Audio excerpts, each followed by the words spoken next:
You're probably asking yourself, why should I care about how I fixed a stupid speaker? The reality is, I think there is somebody out there that might get something out of this. I am showing you every single step of how I got my Definitive Technology speaker working again, and it's been a ride. And now I think this is we're on month 8 or 9 of this, and I think this is the final conclusion. I will not be uploading a fourth iteration of this video. So basically, how did I fix my speaker? I'm going to show you later in the video, but essentially what happened was I found a still functioning donor board on eBay for a BP, an ST8040 basically, which is like 2 levels down. I guess there was an 8080, which is mine, the highest level, or the flagship model. There was the 8060 and an 8040. I mean, there might have been an 8020 which didn't have a sub built into it. And you know, the Definitive Technology speakers kind of follow that throughout their lines. They even have a very similar lineup today for the DM80. I think that they have the DM60, they have the DM40, and something like that. I don't know. I know they have like, I think at least 3 or 4 of these newer DM models, and they've always done something like that. So I found this board. The only difference, it turned out to be a direct replacement for my 8080 ST board, except for the fact that it's rated at about 300 watts versus mine is like 450. I would never in a million years think that my board is 450 RMS or constant power. Is probably peak. Same goes for the 8040. I'm assuming that their RMS levels aren't far off from one another, so you know, I'm fine with it. And the fact that, you know, I know I put in what you would call a lesser amplifier into my 88 ASTs. I figured the way I see it is it's better than having a non-functioning speaker. But I'm going to go ahead and tell you all about that later in this video. This is going to be a long video, so sit back and relax. It may take you a couple of viewings to get through this thing, even if you do. I'm going to put it out there, no matter what, for the 3rd time, and this will be the last time. The speaker has been working fine for about a month. I said I would wait a month before actually updating this video. It's been about a month, so this is it. I'm calling the speaker fixed. It is fixed. This is me from the future, still working fine. Speaker's still good.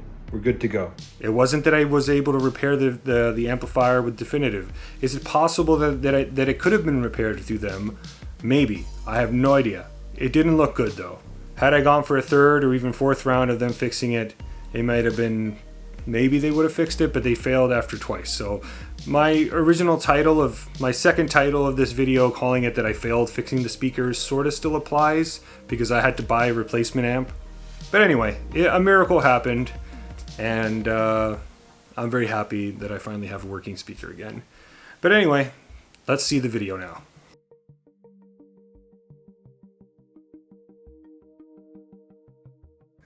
Okay, so in this video, I am going to be taking the amp out of my left 8080 ST.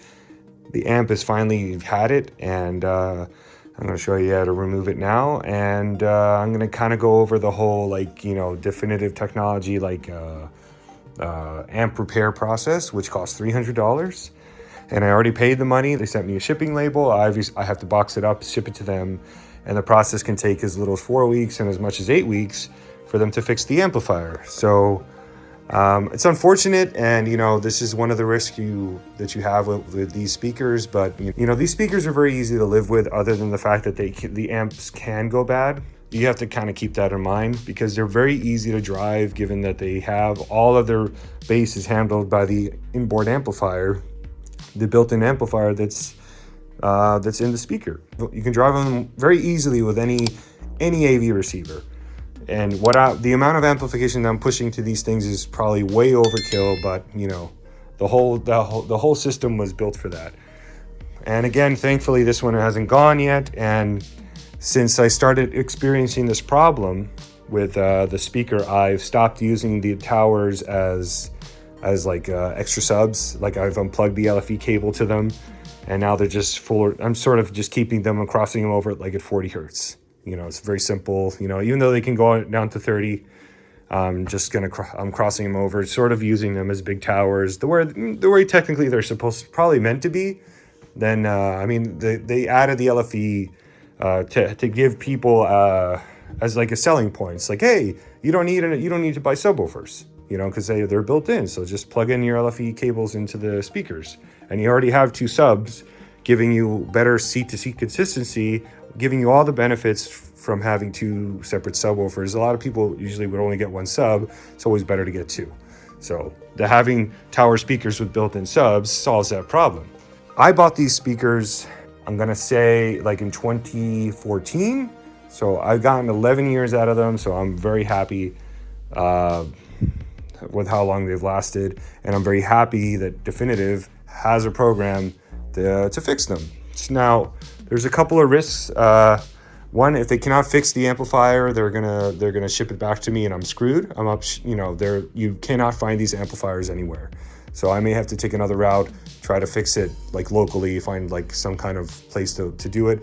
I don't see how they wouldn't be able to fix it, but if that is that is something they say, that if it's beyond repair, they will just ship it back to me and deduct $80 or something for like shipping costs and stuff, or a diagnosis fee or something like that. There's a couple of tests you have to do before you call them in. You have to do an ohm test for the subwoofer itself, and it has to read a certain number. They included documentation. I'll put a picture of that.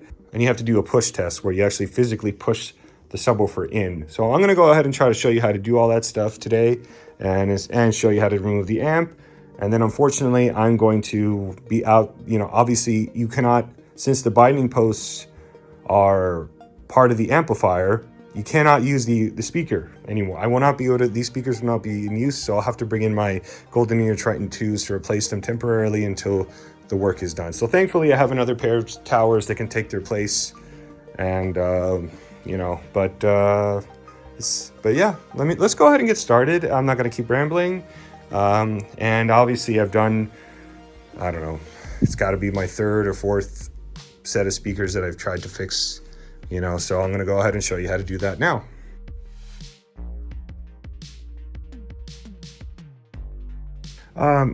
Before I start, I just wanted to say how this sounded. It was like pop, huge booms and pops. So it was too good to be true.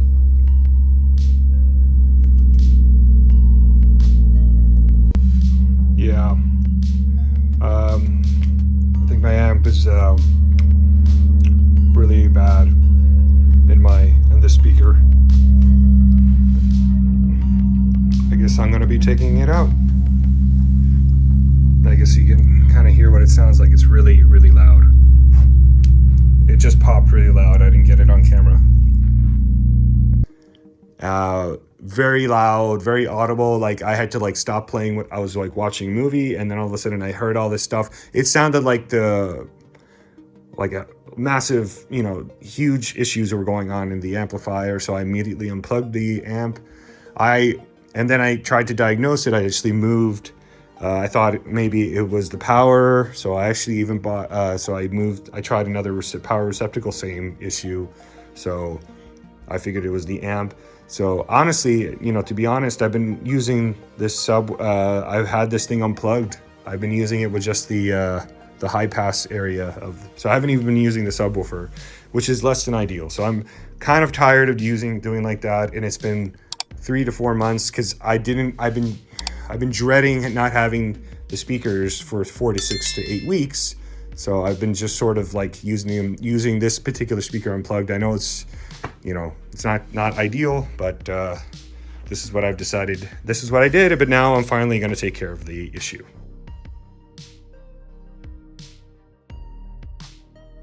First thing I'm going to do is, obviously I'm going to unplug the speaker and try to get a little more room. These things weigh a lot.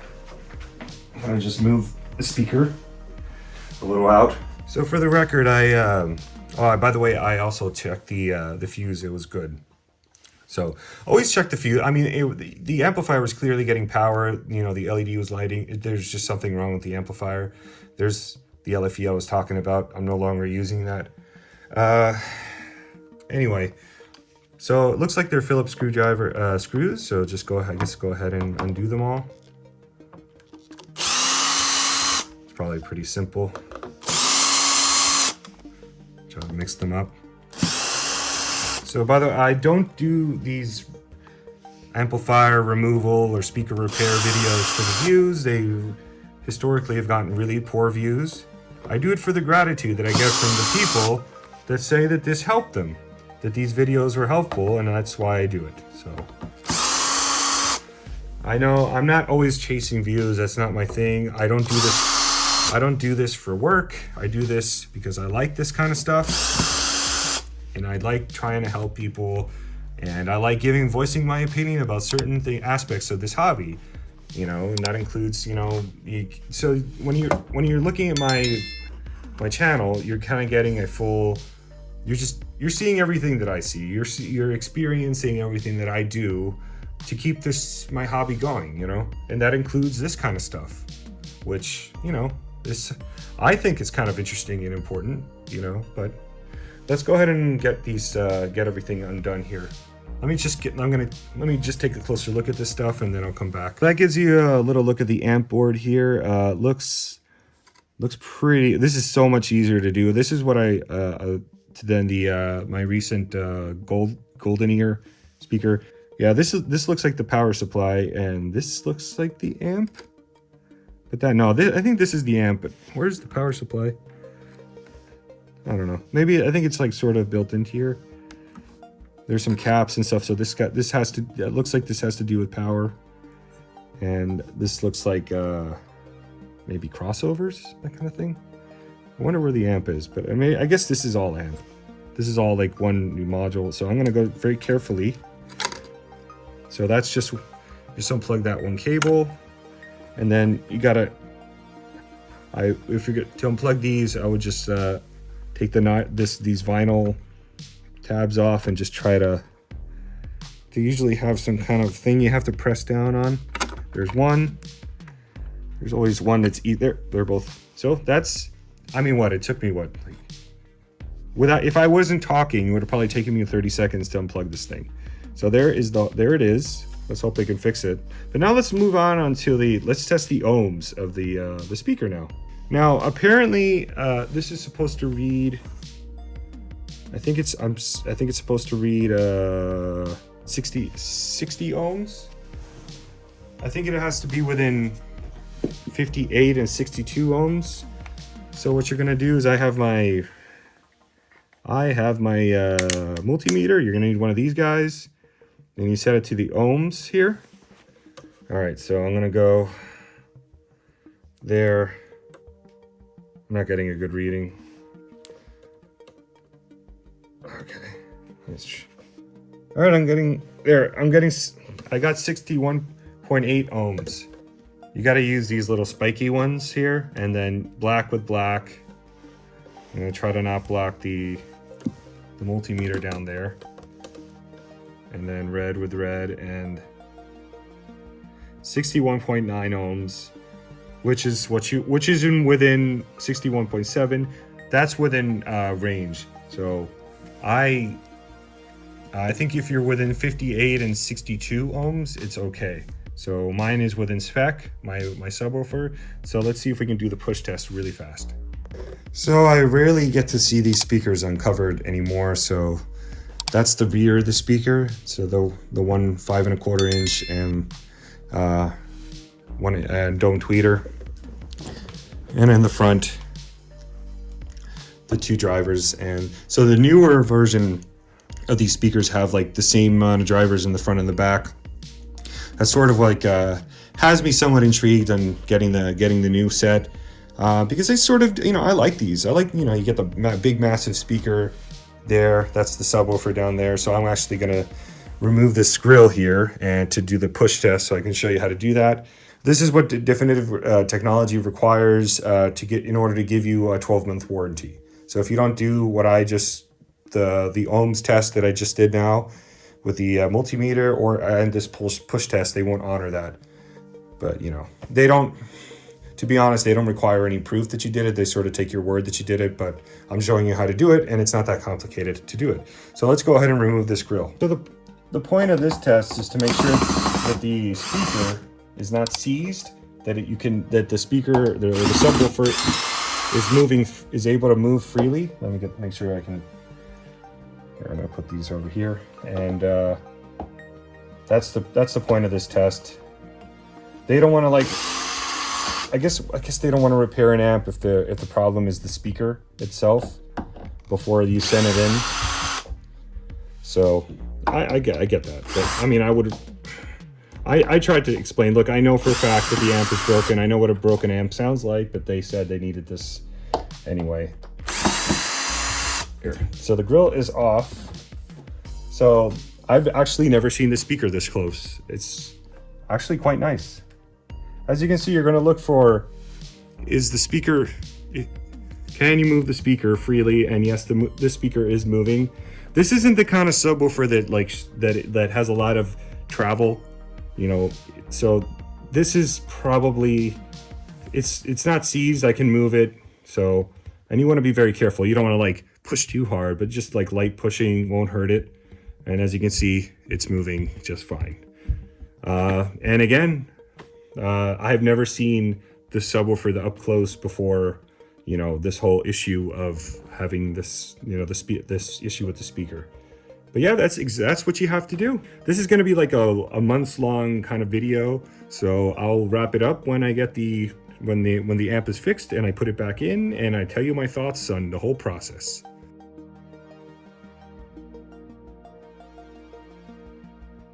All right, well, I'm gonna put the sock back for now. I'm actually gonna bring in I gotta move these. I'm gonna probably keep these speakers in here, like in the corner of the room for now. And I'll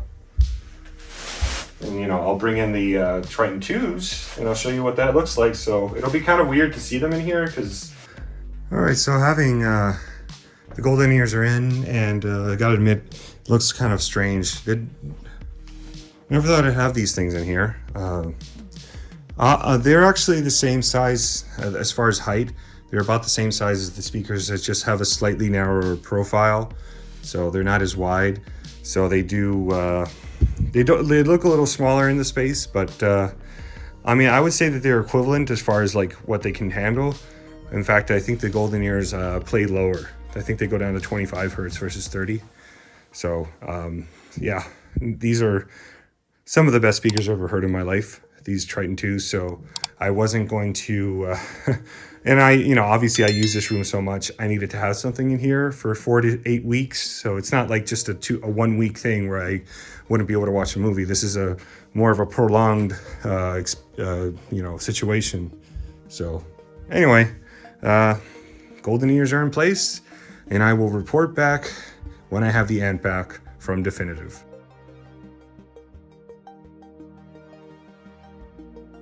All right, so let me give you a bit of an update when it comes to like my Definitive Technology speaker amp situation. As you can see, I still have my GoldenEars set up there because when I received the amp from Definitive, it didn't fix the problem.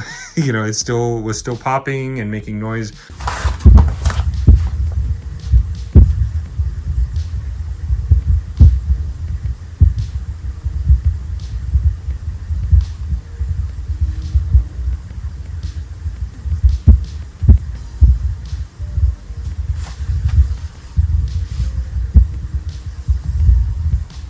I'll probably play a clip of that now.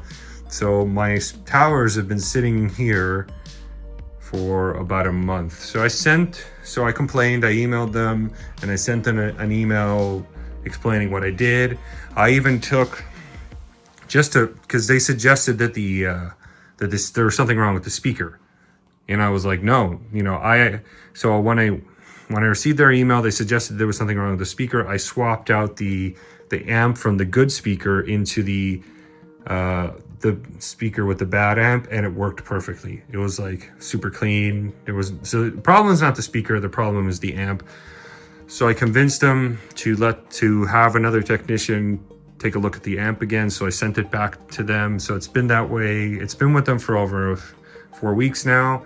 So I'm still waiting on getting it back. I really hope they can fix it, because right now these speakers they're MIA, and I kind of, I've been using thankfully I still have my GoldenEar Triton 2s.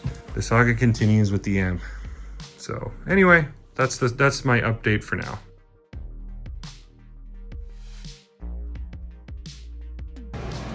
Now, you may ask yourself, what is going on here? What is wrong with this picture?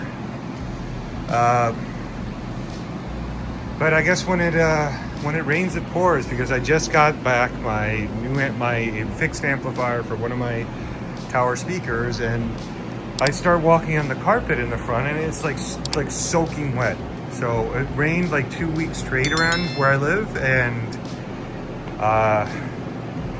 water decided to make its way into this into here, and totally, you know, now we have to pull the rug. We had to get rid of the pad that was under the rug. We're trying to get the water out with a dehumidifier and a bunch of like industrial fans. There's like a sump in there in that step that had to be demolished, and some guys are gonna be looking at that and see why it's not working. I don't know if you can probably see it a little bit. Well, anyway, you can kind of see a little bit in there. There's a sump in there, and well, it didn't do what it was supposed to do. But anyway, this is the on this channel I try to show you the good and the bad. This is what I would consider to be one of the big speed bumps that you occasionally get. And they had to cut a hole into that wall to see if the water was coming in from this wall in the front, because the water was sort of concentrating in the front of the room and to that side over there, which led us to believe that it was coming from the sump. But we're not entirely sure what's happening. But right now this place is a mess. So yeah, that is an update. Hopefully this gets resolved soon and I can just start enjoying the theater again. But unfortunately, this, as you can see, it's a huge mess in here.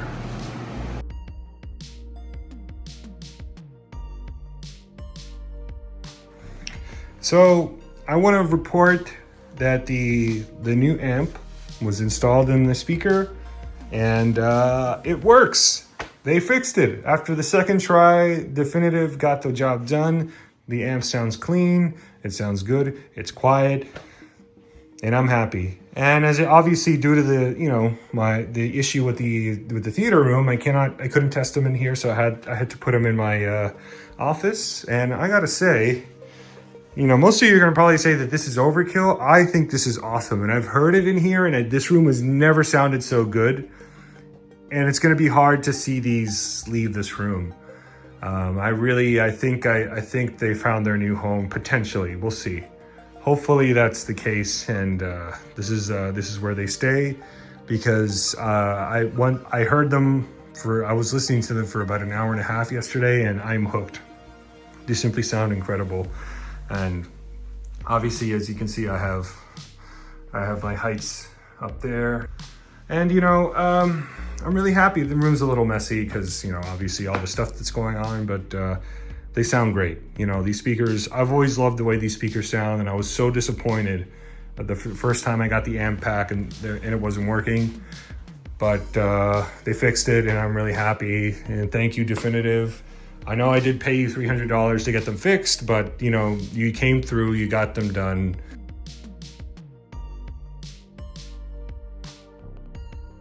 This is a bit of an update to the video, and I'm probably at this point I've taken the video down because unfortunately the amp is not fixed. It was working fine for like almost 2 or 3 weeks, and then all of a sudden pop, the same sounds, maybe even worse, started happening.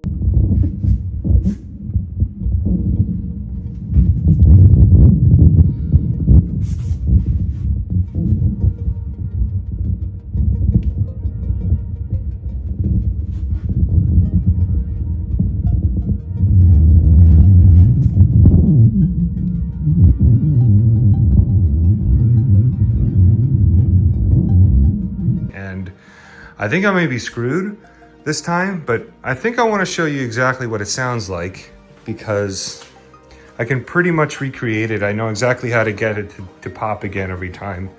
So I'm going to try to film this in real time so that you can experience it for yourself and the wonders of how this sucks so badly. And I thought I was done, but I guess, the saga continues. I thought I thought this had reached a conclusion, but it has not. So I'm going to just go to the Apple TV here real quick, and then I'm gonna show you what it sounds like. It's gonna, hopefully I capture it on the video here. So I'm just gonna move a little bit. You could hear the pop already. Yeah, without fail. And that's actually, it didn't even pop that bad. Man, it was really bad. I'll probably play a clip of it, but it was like humming like crazy. The pop was even louder. I think the more I leave them unplugged, the better it sounds. So if I leave it, I think I left it unplugged for about 2 or 3 days, and but it's still like audibly making noise. And it's not working. This isn't the way it's supposed to be. So yeah, it's starting to, yeah, you can hear it. Anyway, bummer. Really sucks that you know, they're not fixed yet. So I'm reaching out to Definitive as we speak, and I'm gonna see what can be done. I think they're gonna just say that, you know, they're not gonna try to fix it again. That's my opinion, and then I'm stuck with these things that don't work, or only have one with a good amp, and I don't know what to do at this point. So I have no idea. So that remains to be determined, and I'll probably provide an update later on in the video and hope that, you know, we get to some kind of conclusion. Hopefully it's a positive one.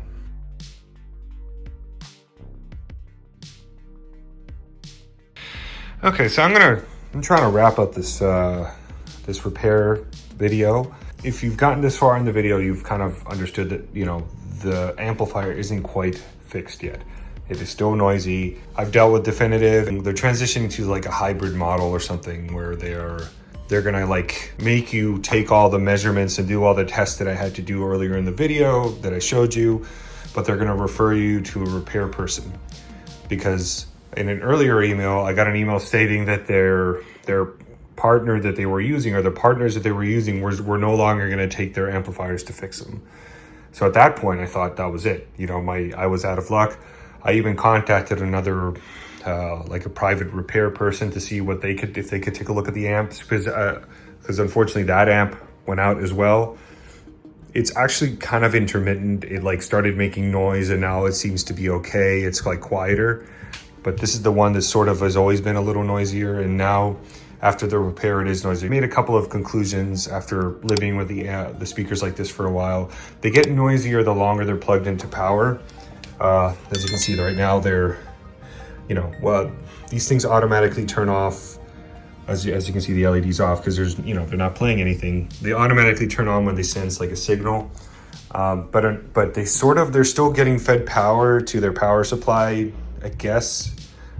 So what I noticed was the longer they were plugged into power, the noisier they would get, and eventually they would just get so noisy that I had to unplug them. So what I decided to do is I know it's very bad wiring. I'm gonna just tell you everything that, you know, how dare you have such horrible wiring back here. I have a lot of shit in this thing, so it's very, very difficult. I tried my best to wire this stuff, and it would take me so long to do it that I just don't care. I know what you're saying. Yeah, you suck, dude. You know, do better with the wires, whatever. I don't care. Let me just show you what I did. I'm using one of these Eco like power strips that like sort of, so I have the receiver plugged into like the master one, I think, which is that one right there. And when it senses power, it automatically turns on when I turn on the receiver, it like senses it. So it turns on these receptacles, and it feeds power to the speakers and a bunch of other stuff.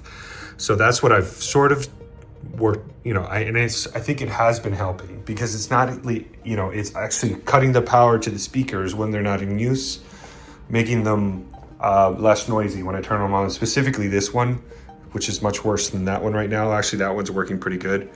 So that's sort of my workaround, and that's what I'm living with. Could I have kept them using this in the theater? No. I think these are more, they're not up to my standards right now. They sound great. They still sound good, but, you know, occasionally you do hear a pop or two coming from this speaker. But eventually, you know, it's odd. Like when you first turn them on, they're a little noisier, but the longer you have them on for maybe like 10 minutes or so, this one kind of quiets down, where there is some noise coming from the woofer, but you can't hear it from my seating position, which is actually kind of close. So that's my workaround. I'm pretty much going to say that the repair was a failure because they weren't able to fix the amplifier, and now they want me to go through another round of repairs, and I'm sort of like done. I'm not going to invest any more money into this. I'm just going to see how long this workaround works, see if it sort of makes it good enough for me to like enjoy the speakers in this room, because it is a shame to like not have these speakers anymore because the stupid amp is like broken. I think I'm kind of done.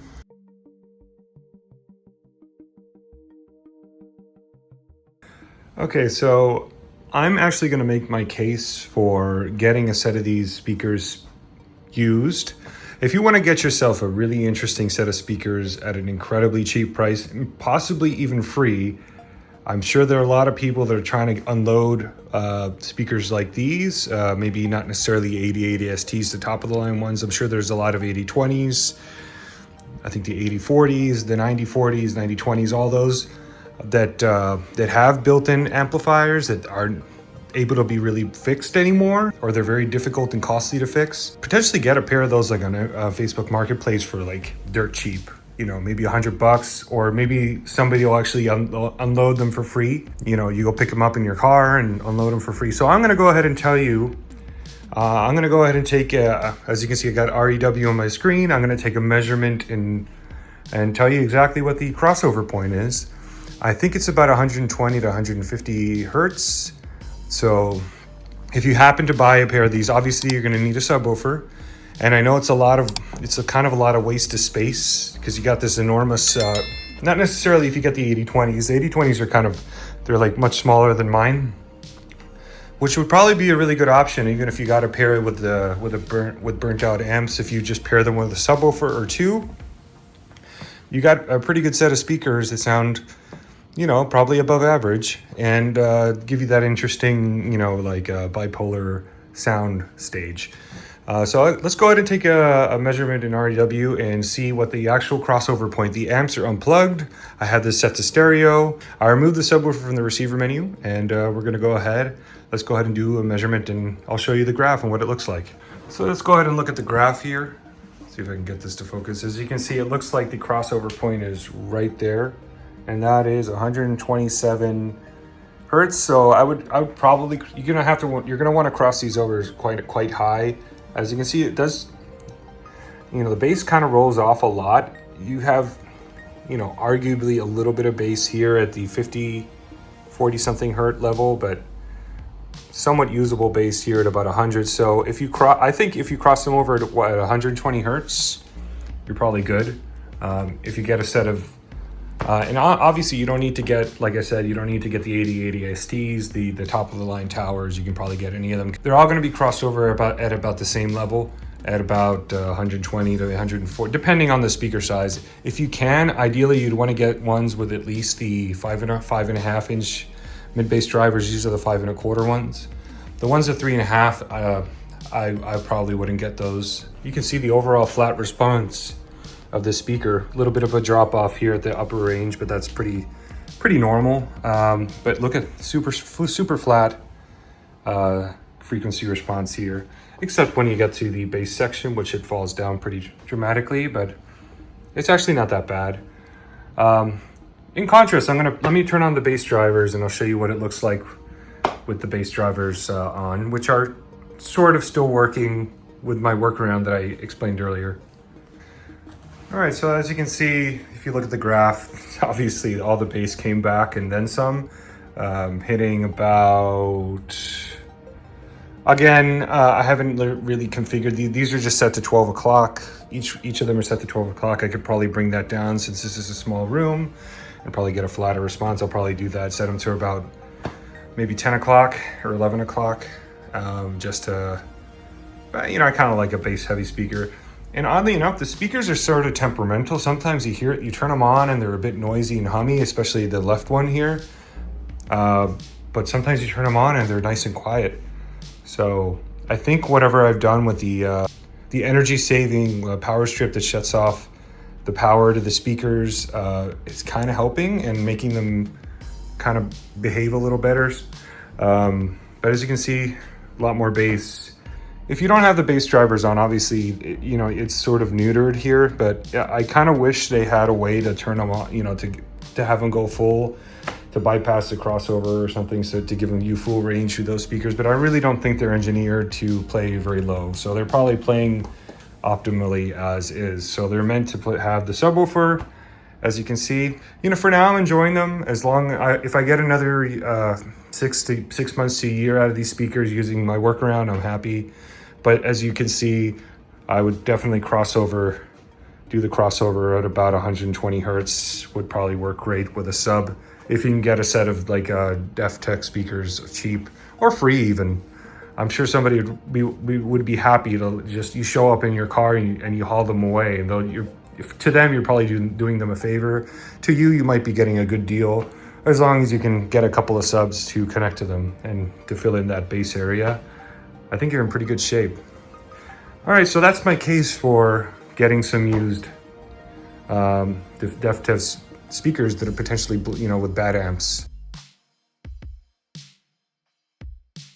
You know, I feel like I have a responsibility to report the reality of what happened with my Definitive Technology towers, which I claimed were fixed after going through a couple of rounds of service through Definitive. Turned out they weren't.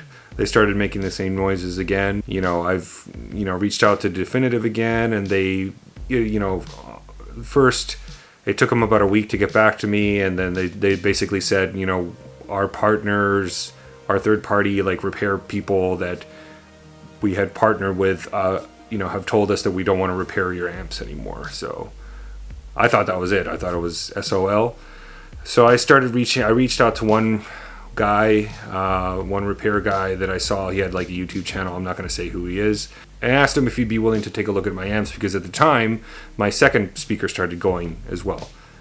You know, impeccable timing, 11 years into my ownership, and both of my amps are now dead, so I'm like freaking out. And thankfully I'd already bought my DM80s, which are installed in this room right now, and I'm very happy that I did. Yeah, so repair did not go well. So lo and behold, about 2 weeks later, I hear back from Definitive, and they say that they're going to start a new hybrid repair model where they take your same measurements. They take your, you know, the impedance of the subwoofer, and, you know, the push test, all that stuff that I show you later in this video, and they're going to refer me to a third-party repair person that I would deal with directly. But they claim that this is required because if your subwoofer is, I'll probably put a picture of the letter on the screen, that if your subwoofer is not up to spec, that it's like a poison pill for the amplifier. And I measured my subwoofer, and it was within spec, barely, but it was within their spec of around 60 ohms. I think it was 61 point something ohms. So, you know, I don't know. At this point, I feel like I've invested so much time and energy into these repairs that I'm like, whatever. I figured out a sort of a workaround that I can live with. The fact that it's in a room that I'm not using. They're in my office right now, and I'm not really using them as like critical listening kind of thing. The private repair person that I spoke to via email, he basically said that he's worked on these amplifiers in the past, and they're extremely difficult to repair, you know, and that, you know, you can't obtain parts for them. They're full of all this like super hard glue that it's extremely hard to get off. And in summary, he basically said that these amplifiers were designed to be replaced and not repaired. And that's unfortunate for anybody who owned these speakers that, you know, have kind of given up and they've ended up in dumpsters. You know, I was willing to spend $300 to have, you know, the speakers work, given that the other speaker was okay. I thought that was a reasonable amount of money, not, you know, to get my speakers back. But I've invested enough money and I've invested enough time in trying to get these speakers to work again that I'm kind of I've given up. So I'm going to live with them the way they are. I'm very happy. I'm happy that I got my DM80s in here. I'm sort of having a love-hate relationship with the Definitive right now, but, you know, I still respect I still like their speakers. Obviously, this whole theater is full of them. And but anyway, I'm going to leave it at that.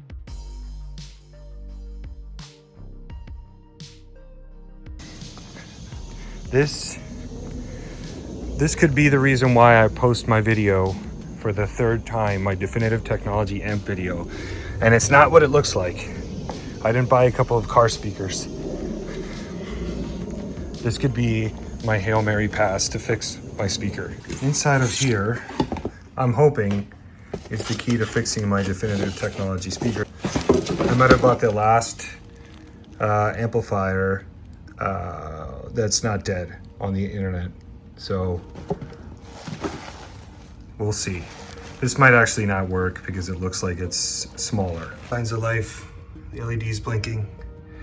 As you can see, this is before a BP8040 ST, but my plan, I'm gonna unplug this thing. I'm going to try to take this board out and put it in my speaker, as long as it still works and all that. So the amp board, hopefully, it looks like is a direct fit for mine. Well, and if it's not, I'm gonna figure out a way to do it. So again, I call this a Hail Mary pass because this amp is only rated at 300 watts. The one for the 88 ST is rated for 455. I believe that's like peak power. So that's not RMS. I'm assuming that the RMS figure is very similar in both. And obviously I'm not gonna be pushing these speakers very hard. So I'm just hoping that they work. So I'm gonna try to swap them out real quick. So this is the amp that I just ordered. This is for the 8040, again rated at 300 watts. This is my amp, and you see the only difference I see looks like there's some heat sinks there. This one does not have. I guess this is to dissipate more heat. These coils look a little bigger on mine. So my amp is obviously rated at higher. So I'm gonna try to swap out that board, but for now I'm gonna plug it in and see if it actually just works at all. Okay, so I got the 8040 amp plugged in. Obviously I've already showed you how to do all that earlier in the video. I'm not gonna go into it. It is a direct, looks like it fits perfectly in the hole, so that's good. Let's plug it in and see if it works. Set it to about maybe 10 o'clock there on the knob. It works. So I managed to fix my speaker, and yes, the solution is this is crazy, but the solution is you buy an 8040 or an 8060 amplifier because they made more of them. And you're more likely to find one that's in working order. It's working. There's no pops, no hisses. It's clean. Wow. It's possible I may have to level match the bass a little more because this is a little down on power than that speaker, but that's no big deal. It's working. So my next goal is, right now, I'm not gonna leave this saying 8040. I'm going to transplant this board out and put that board in for this amp section here, and hope it works and it plays well together, so I can keep the plate the same. I think it would be a lot easier to do than to remove everything. That looks really difficult. But I think removing the amp looks doable because it's just some cables and some screws here, it looks like. But yeah, wow, that's pretty exciting. I'm about to go on a trip, so I can't do this right now. So I'll probably pick this up in about a week or so. But right now, my speaker's working again. Okay, so this is the amp board for this. This is actually my original amp board. I already replaced, I took the 8040's amp, which came here on this amp plate, and I've already put it in my speaker. But I'm gonna show you how simple it is to just swap it, so that if you happen to find one that if you find it like a donor board, you can easily just swap, if you find a donor board that works, it's a very simple matter of just, taking out some screws and unplugging a few cables, that kind of thing. So first thing you're gonna do, you could theoretically plug everything in beforehand. It might even be easier. I would probably recommend that. So there's this like black, this is for power. So just go ahead and plug that in the back here. There, and then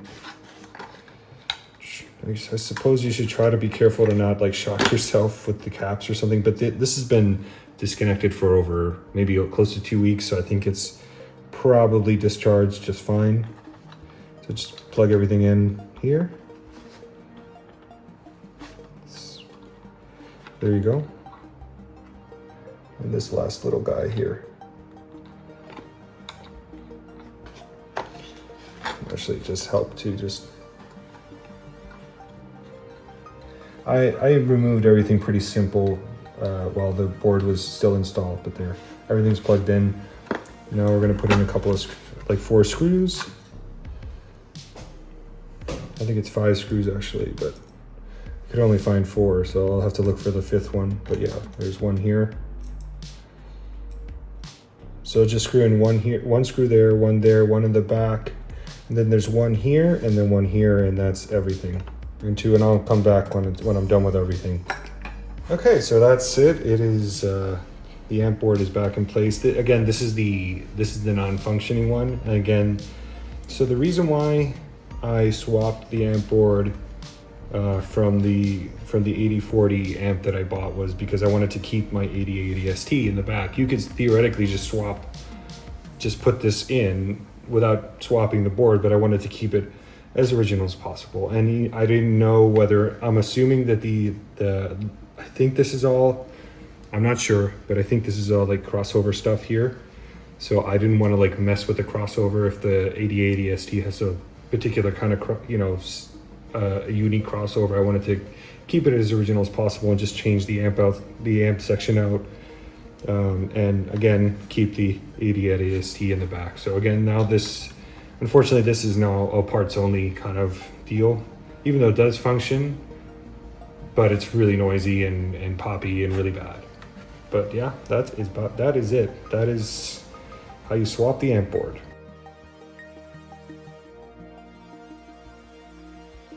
Well, anyway, I know it's been a long video. I know this has been a long, drawn-out process, and I know I probably did not need to re-upload this video for a 3rd time, and I could have probably just put out another video about it. But I really wanted to show what I went through to get this thing working again and how hard it was. And and it's very unfortunate. I really wish they would have stopped. They wouldn't have stopped making these replacement amplifiers, because apparently fixing them is incredibly difficult, which I talk about over the whole earlier in the video.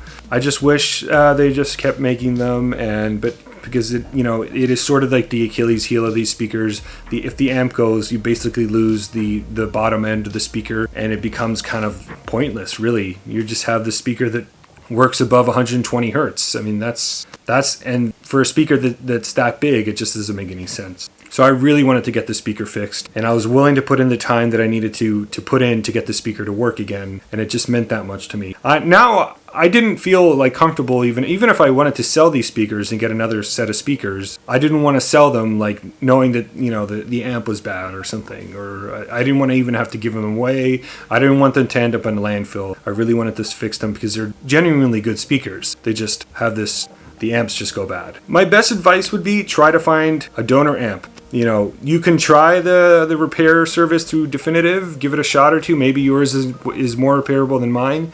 I guess it's worth a shot. It's $300 or whatever it costs now. I think they updated their service now. They're not they're going through a third party. I'm not sure if it's still $300, but I'm assuming it would probably be around that much money. I guess it's worth a shot. You may get luckier than I did, just to put it that way. Worth a shot. But if you can find a donor board that's still functioning, that'd probably be incredibly difficult. And I admit the fact that when I bought my donor board, it was probably a big gamble. It could have probably, I was thinking I'm going to plug this thing in and it's probably worse than the one I had, but it sounds great. It actually does work. And the person that sold it to me was right. And, it was a functioning amplifier. So if you do have a pair of 8080 STs, 8060s, 8040s, any of the 3 amps would work. If you just follow what I did earlier in the video, you can replace the board and just still maintain the look of your speaker and not have to have an 8040 amp on the back of your speaker. You can just change the amp part itself. stuff and keep the back plate with the correct model number and all that stuff. And you'll still have a functioning speaker, just a little down on power, but it's better than not having a functioning speaker at all. I should also mention, so I've gotten a lot of comments about people saying how some people have wired them to work passively. Didn't really want to go through that. I have a feeling that, pushing, these speakers are already 4 ohm speakers, and if you add in the load of the sub, I can imagine that we would need a very stout amplifier to get these speakers to sound half decently without the built-in amp. So I don't know if I would recommend that necessarily, but you can always look into that. And there are other people that have tried to wire in third party like to Texas Instrument, like amp boards. I'm not that technically inclined. I do have limits to what I can do personally. I can unplug a few things, unscrew a little amp board like I showed you earlier in the video, and I can do that kind of thing. I sort of draw the line. I've done very minor soldering, that kind of thing. I'm not like a repair an amp kind of guy or try to figure out this wiring thing. I probably would have just gotten rid of the speakers before doing something like that. Doing what I did is probably the limit to where I'm willing to go. I'm just going to leave it at that. If you have any questions about what I did, all the stuff that I did, I feel like I've been very detailed with this video, but if you still have any questions, feel free to leave them in the comments. It really helps a lot if you can like and subscribe. Really does. And I'll see you in the next one.